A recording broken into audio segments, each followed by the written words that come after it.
भारतीय जनता पार्टीचे भूषण जयचंदजी कासलीवाल यांची चांदवड नगर परिषदेच्या उपनगराध्यक्षपदी बिनविरोध निवड करण्यात आली.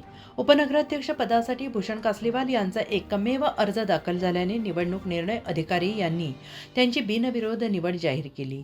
या निवडीची घोषणा होताच शहरात आनंदाचे वातावरण निर्माण झाले. भाजप कार्यकर्ते आणि पदाधिकाऱ्यांनी फटाके फोडून गुलाल उधळून जल्लोष केला आणि यावेळी छत्रपती शिवाजी महाराज, भारतरत्न डॉ. बाबासाहेब आंबेडकर तसेच पुण्यश्लोक अहिल्यादेवी होळकर यांच्या पुतळ्यांना पुष्पहार अर्पण करून अभिवादन करण्यात आले. या प्रसंगी चांदवड नगर परिषदेचे नगराध्यक्ष वैभव बागुल, माजी आमदार शिरीषकुमार कोतवाल, मनोज शिंदे, योगेश ढोमसे, चांदवड नगर परिषदेचे मुख्याधिकारी श्री सिनारे तसेच सर्व नगरसेवक, पदाधिकारी आणि कार्यकर्ते मोठ्या संख्येने उपस्थित होते.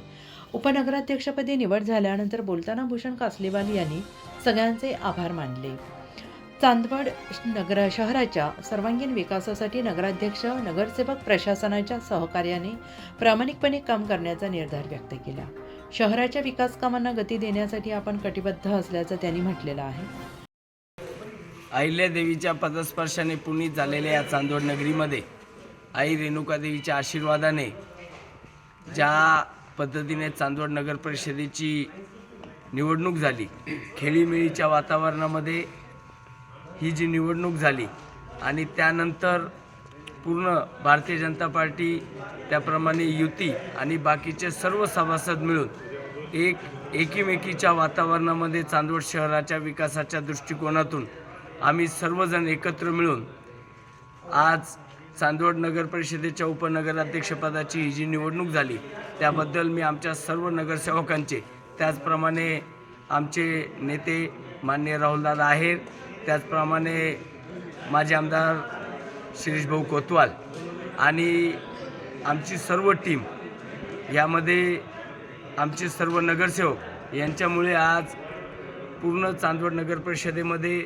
उपनगराध्यक्षपदाची जी निवडणूक झाली आहे ती खेळीमेळीच्या वातावरणामध्ये आणि चांदवड शहराच्या विकासाच्या बाबतीत झाली आहे. आम्ही सर्वजण एकत्रितपणे पूर्णपणे चांदवड शहराच्या विकासासाठी काम करणार आहोत. आम्ही ह्या बाबतीमध्ये भारतीय जनता पार्टीचं केंद्रामध्ये पण सरकार आहे, राज्यामध्ये पण सरकार आहे आणि त्या पद्धतीने पालकमंत्रीसुद्धा आपले गिरीश महाजन साहेब आहेत. यांच्या सर्वांच्या नेतृत्वामध्ये आम्ही चांदवड शहराचा विकास करणार आहोत.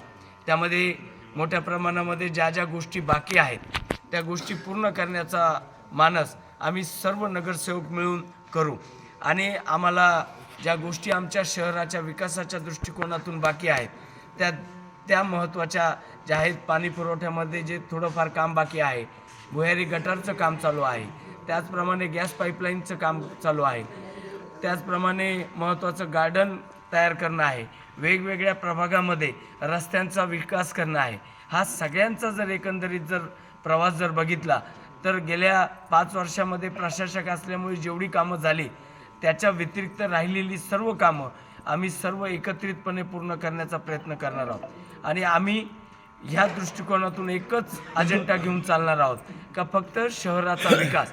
कारण की हे शहर अहिल्यादेवींच्या पदस्पर्शाने पुनीत झालेलं आहे.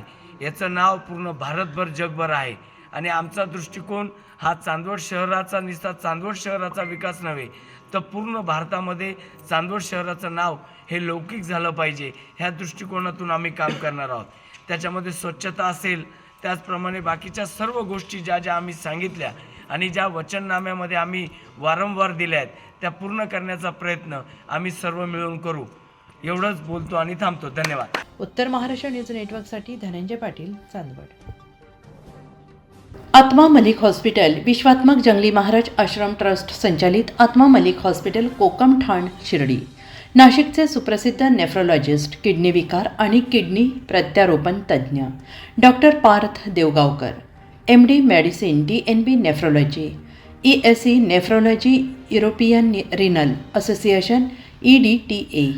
दर महिन्याच्या 2ऱ्या आणि 4थ्या बुधवारी आपल्या आत्मा मलिक हॉस्पिटलमध्ये उपलब्ध राहतील. तरी कृपया गरजू रुग्णांनी याचा लाभ घ्यावा. किडनी संबंधित विकारांची लक्षणे खालीलप्रमाणे: सकाळी उठल्यावर डोळ्याभोवती सूज येणे, चेहऱ्या किंवा पायावर सूज येणे, रक्तदाब किंवा मधुमेहाचा किडनी विकार, तरुणपणी उच्च रक्तदाब, रक्तातील युरिया क्रिएटिनचे प्रमाण वाढणे, लघवीमध्ये रक्त किंवा प्रोटीन जाणे, लघवी करताना त्रास होणे. शिर्डी कोपरगाव रोड, कोकमठाण कोपरगाव